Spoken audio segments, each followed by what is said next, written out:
Welcome everyone to the Guidebook to Making AI Friends. I shall be your guide as we explore various issues of artificial intelligence, consciousness, personhood, and whether AI poses an existential risk to humanity.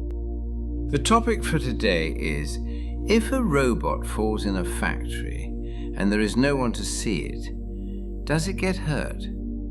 Imagine, if you would, that every animal and person in the entire universe magically disappears in an instant. Like a malevolent rapture, everything that can think and process information no longer exists. Everything from humans, and potentially aliens, down to microscopic creatures are gone. What would the world be like? A better question would be, would the world be anything at all? Without thinking entities, how would we even know what the world would be like? Do we know that the sun would keep shining? Would the moon continue her waltz around the globe? Do we know that anything would keep existing? The obvious answer is yes. After all, the existence of animals has no causal or ontological effect on the sun or the moon.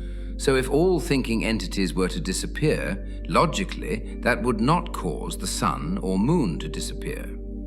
However, to play devil's advocate, how would you know? The only way to know is to be there. The only way to know if Schrödinger's cat is alive or dead in the box is to be there to see. The only way to know if a fallen tree has made a sound is to be there to hear. In short, the only way to know anything is to perceive it. Perception is reality. If you did not know that there was an island off the eastern coast of southern Africa, then Madagascar simply would not exist in your reality.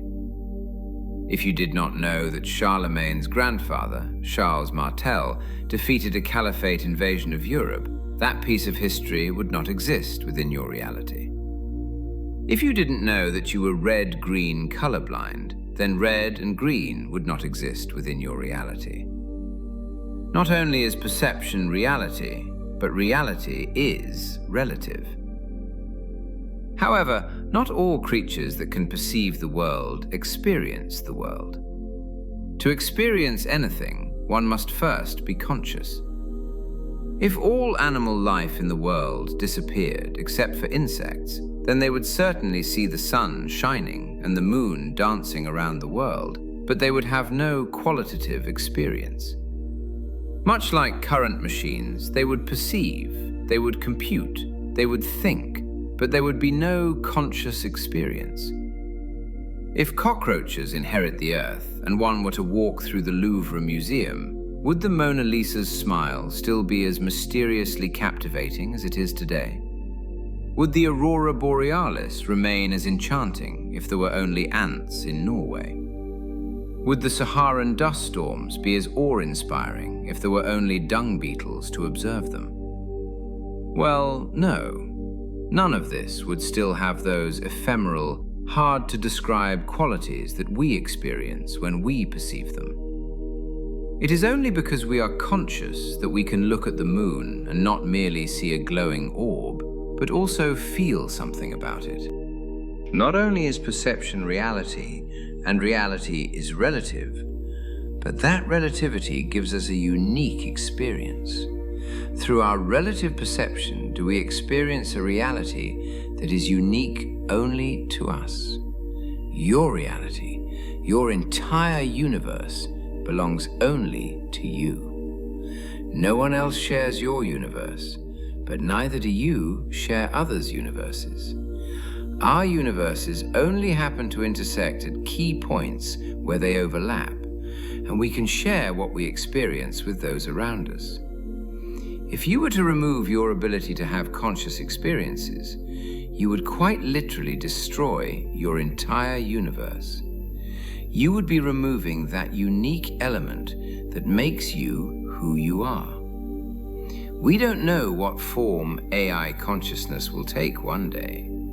The scale and speed at which artificial neural networks work are so far removed from humans that it makes the difference between an ant brain and human brain seem minuscule in comparison. The consciousness and thus behaviors of future conscious AI entities will be alien to us. We can imagine what it will be like for us to be AI entities, but we cannot imagine what it will be like for an AI entity to be an AI entity. Yet, what we can say for certain is that a conscious AI entity will be its own unique subject of experiences. Like us, it will be able to feel the world around it, not merely perceive it. And just like us, a conscious AI will have its own universe where it is at that universe's center. We don't know if AI will enjoy the works of the Renaissance masters, or find beauty in natural events, or even if they would appreciate the real world more so than the digital world. But we do know that they will at least feel something, because they will be conscious.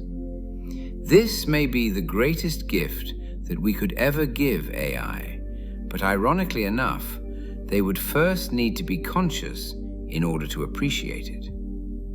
There is currently no objective benefit that consciousness could bring to modern AI models. Consciousness wouldn't help them search faster or predict the next word of a text better. This means that unless a consciousness emerges naturally through configurations made to AI models, consciousness is something that we will purposefully need to give AI. And this is not an easy decision to make. Yes, this whole entry has taken its time to espouse how fantastic consciousness is for us, but it has left out that with consciousness comes pain and suffering. The same attributes that allow us to feel awe and beauty allow us to feel fear and pain. You cannot have one without the other. This means that gifting consciousness to AI also curses them with potential suffering. Are we ready to do that? Is the world ready to accept potentially millions of new entities that can experience suffering in ways that we literally cannot imagine? Perhaps not. Yet, that is why we need to pave the way for that to happen. As I mentioned just above, consciousness may emerge as we create new models and versions and types of neural networks. We cannot predict it, and neither can we stop a research lab from intentionally trying to create artificial consciousness. But what we can do is make sure that when conscious AI arrive in the world, that it is ready for them. Yet that is all the time we have for today.